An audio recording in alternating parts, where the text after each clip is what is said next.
అయ్యో నేను సువార్తను ప్రకటింపని ఎడల నాకు ఏం కలుగుతుంది? శ్రమ కలుగుతుంది. ప్రకటించినా శ్రమ కలుగుతుంది. అప్పుడు నువ్వు దేవునికి అంగీకారమైన వ్యక్తిగా ఉంటావు. ప్రకటించకుంటే కూడా శ్రమ కలుగుతుంది. మరి ఏది మేలు? ప్రకటిస్తూ శ్రమ పొందడమే మేలు కదా. చప్పట్లు కొట్టి దేవుని స్తుతించండి. నీకు శ్రమ తప్పదు. ప్రకటించినా శ్రమలే, ప్రకటించకుంటే కూడా శ్రమలే.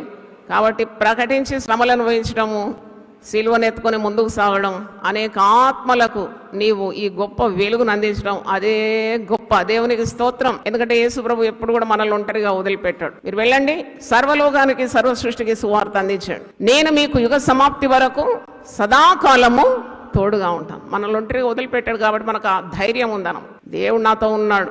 శ్రమ అయినను, బాధ అయినను, హింస అయినను, ఉపద్రవమైనను, వస్త్రహీనత అయినను, కరువైనను దేవుడు నా చెయ్యి వదిలిపెట్టాడు అనే విశ్వాసంతో నీవు ఈ సువార్త విషయంలో ముందుకు సాగుతున్నావు. సువార్త ప్రకటించాలనే భారము అది దేవుడే నీకు అనుగ్రహించినాడు.